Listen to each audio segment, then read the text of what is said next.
enviado allá en España, la negativa rotunda por parte del gobierno venezolano de recibir a los 3 enviados del Parlamento Europeo, a los eurodiputados Gabriel Mato, Fernando Maura y Ramón Jáuregui. Muy buenos días, senador Anazagasti. Bienvenido aquí a Golpe a Golpe. A mí personalmente no me llamó la atención, porque, como usted bien sabe, nosotros estuvimos en el mes de julio en Caracas. Quisimos visitarle a Leopoldo López en Ramo Verde, pero no nos dejaron. Nos dieron 2 horas y media allí. Quisimos visitarle al alcalde Ceballos, tampoco nos dejaron. Solo pudimos saludarle al alcalde de Caracas, Antonio Ledesma, porque tiene arresto domiciliario. Pero nos dábamos cuenta que el régimen, y sobre todo siguiendo sus medios de comunicación, escuchando a Diosdado Cabello en su programa con el mazo dando, que el sistema se está cerrando, y que, claro, cuando uno está asustado, tiene miedo. Y cuando uno tiene miedo, pues hace esas tonterías de no permitir que una delegación del Parlamento Europeo pueda visitar Venezuela y darse cuenta de la situación. Ya solamente con la negativa de no dejarles entrar y no dejarles moverse por Venezuela, ya están mandando un mensaje de que Venezuela no es un sistema democrático normal, sino que es un sistema autoritario que impide que algo que es usual entre estados en el mundo pues suceda. Y bueno, es muy lamentable, pero a mí personalmente no me enseñó absolutamente nada. Ahora, ¿usted cree, tomando en cuenta esta negativa del gobierno, que debe causar una impresión tan mala, o peor incluso, que habiendo permitido una entrevista que podría haber puesto en entredicho la situación del gobierno? ¿Usted cree que con los resultados electorales favorables a la oposición, que muchos consideran ya irreversibles, el gobierno se radicalice? Bueno, tiene todo el aspecto, ¿no? Igual queda un gramo de materia gris en algún cerebro del gobierno, de Maduro, Cabello, los equipos que le forman, y se dan cuenta que no se puede, que es un salto en el vacío, que eso no solamente le va a perjudicar al resto de los venezolanos, sino también fundamentalmente a ellos, ¿no? Por lo demás, no, se está viendo de que la radicalización es continua, y que no solamente que lo que está ocurriendo en Colombia no es más que una gran excusa pues para tener argumentos para actuar de una forma compulsiva en un momento determinado, ¿no? Nosotros lo vimos, es una situación, me lo decía. Lo que ocurre es que ahora la opinión pública internacional ya sabe qué tipo de gobierno es, ya sabe qué tipo de economía defienden, ya sabe la influencia cubana en el sistema y ya sabe que el país va a la deriva. Por cierto, es decir, ya es muy difícil engañar.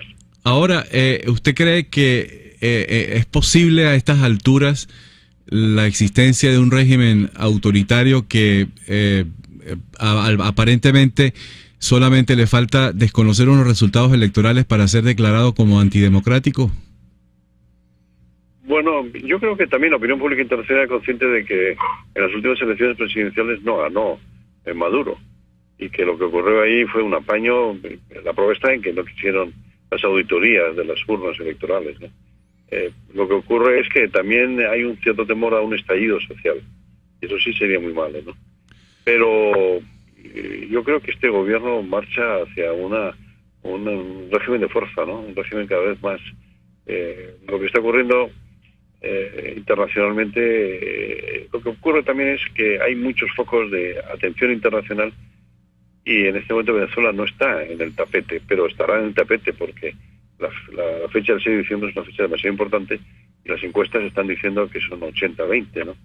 Y claro, incluso los escenarios distintos que se pueden producir con una oposición habiendo ganado en la Asamblea venezolana y con un gobierno que tratará de eludir cualquier tipo de conexión con la propia Asamblea, ¿no? Yo creo que va a haber una gran expectación ante eso. Y nosotros lo que venimos reivindicando es que, así como hay una postura en común en relación con Cuba, la ha habido por parte de la Unión Europea, haya una postura común de la Unión Europea en relación con Venezuela. Eso tiene que ser lo que de alguna manera designara un sistema de tratamiento en la situación de Venezuela, no se le rieran las gracias y se ayudara a que en Venezuela se consolide un sistema democrático. Ahora, ¿de qué puede servir un pronunciamiento de parte del Parlamento Europeo sobre la situación venezolana si eso no va a modificar en profundidad la situación en Venezuela. Es decir, todo quedaría en el plano retórico. Sí, pero tiene mucha importancia desde el punto de vista de la opinión pública internacional. Usted sabe que la política es fundamentalmente vencer resistencias, y si uno tiene una percha para colgar cualquier tipo de iniciativa en relación con Venezuela, eso tiene mucho interés, ¿no? Y claro, cuando hay un pronunciamiento del Parlamento Europeo, y además con este gran error de no dejarles, contrastar, porque podemos estar todos equivocados, pero para eso hace falta la posibilidad de que podamos contrastar. Y si no nos deja contrastar, ya el gobierno de Venezuela está diciendo que no quiere que se contraste, que no quiere que se mida democráticamente su sistema, ¿no? Pero bueno, usted sabe, ¿no?, que no solamente las batallas se ganan pues con los votos en el propio país, ¿no? Y el contexto internacional tiene mucha importancia, y sobre todo si ese contexto internacional, sobre todo en América, empieza a moverse mucho más de lo que está, pues yo creo que sería muy positivo para la situación de Venezuela. Por cierto, senador, que el partido que estaba convirtiéndose en un fenómeno electoral, que era Podemos, que algunos consideraban como una suerte de sucursal del gobierno chavista en España, se ha venido desinflando con el correr del tiempo. ¿A qué atribuye usted esa caída tan incluso inesperada para muchos? Pero fíjese, el otro día Pablo Iglesias se vio obligado a hacer una condena velada de lo que había ocurrido con el fiscal y con las acusaciones falsas y con su vida hacia Estados Unidos, y además demostrando que Leopoldo López no tuvo un juicio justo, sino que todo fue una patraña del sistema para encarcelarlo porque sí, ¿no? Y entonces, pero es un tema que él no quiere hablar, lo elude, porque es tan evidente lo que está ocurriendo en Venezuela, y como ellos, el Grupo Podemos, ha sido asesor del gobierno venezolano, es un tema que el esquema del que no quieren hablar y que huyen como el gato del agua. Por tanto, efectivamente, como usted bien dice, las encuestas no le están dando, pero todavía está todo muy abierto, nos queda mes y medio de campaña electoral, y están haciendo algunos gestos aparentemente para engañar al personal, y en algunos casos lo están logrando, pero a los que conocemos bien la situación de Venezuela no nos engañan. Ahora, si ellos asesoraban desde el punto de vista doctrinario, ideológico al gobierno de Venezuela, ¿no es porque pensaban aplicar esa misma receta en España y la gente se ha dado cuenta de eso? Claro. Así es, porque los casos de Venezuela son tan evidentes, son de abuso de poder y sobre todo de engañar, porque a fin de cuentas Hugo Chávez engañó al personal porque iba a combatir la corrupción, iba a ir contra el partidismo llevado hasta sus últimas consecuencias. ¿Y qué pasó? Pues al final, que se convirtió en un régimen autoritario de un personaje histriónico, pues que hacía lo que le daba la gana, ¿no? Y además que designaba a su sucesor como si fuera una monarquía. Pues en el caso de Podemos, es un grupo universitario que ha tenido relaciones con Venezuela, que está improvisando un partido político que cuenta con medios de comunicación que les apoyan y que les dan mucha cancha, como se dice aquí en España, pero que indudablemente, pues eso, la gente, a medida que va pasando el tiempo, se va dando cuenta de lo que venden, y venden mercancía averiada, y por eso están bajando las encuestas. No engañan ya a todo el mundo. Y sobre todo, Podemos surge en un momento de una crisis económica muy fuerte en España, y sobre todo con un debate sobre la corrupción también muy fuerte. Todo eso, de alguna forma, si no se ha resuelto, se va encauzando, y cuanto menos crisis haya y más se combata la corrupción, menos campo de actuación tiene. Sin embargo, leía hoy que Rajoy está encabezando las encuestas. Sí.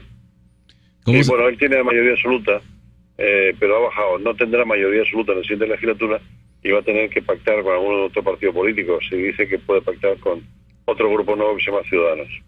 Bueno, que es el grupo político, el partido que ha logrado mayores avances en los últimos días en las encuestas, ¿no? Sí. Es muy volátil la situación en este momento desde el punto de vista de la opinión pública española, y hay mucho voto no decidido que, pues puede mover hacia un lado y hacia otro, ¿no? El Partido Socialista se ha estancado, el Partido Popular va creciendo a medida que la situación económica, y además está haciendo una campaña muy intensa a través de los medios. Ciudadanos se va poco a poco consolidando y Podemos va bajando. Ese es un poco el panorama, la foto de este momento, pero eso puede cambiar. Usted sabe que en la contienda electoral estas cosas cambian de un día para otro. Por cierto que las elecciones son poco después de las venezolanas, ¿no? El 20 de diciembre, si no me equivoco. Sí, son el 20 de diciembre. Ha sido elegido el 20 de diciembre porque estamos cerca de Navidad y además hay una paga extra de por medio. Usted sabe que el gobierno ese tipo de cosas las usa mucho.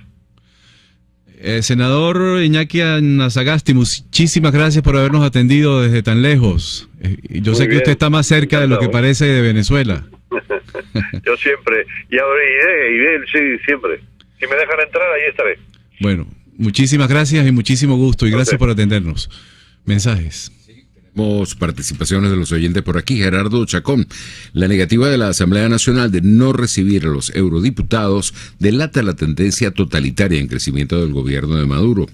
No es solo que el régimen tenga miedo, es que no quiere que vean el fraude descarado que planea hacer conjuntamente con el CNE, Eduardo Martínez. Que me perdone un momentico, Eduardo Martínez, sí, pero hacer un fraude con una diferencia de 20 puntos es prácticamente imposible.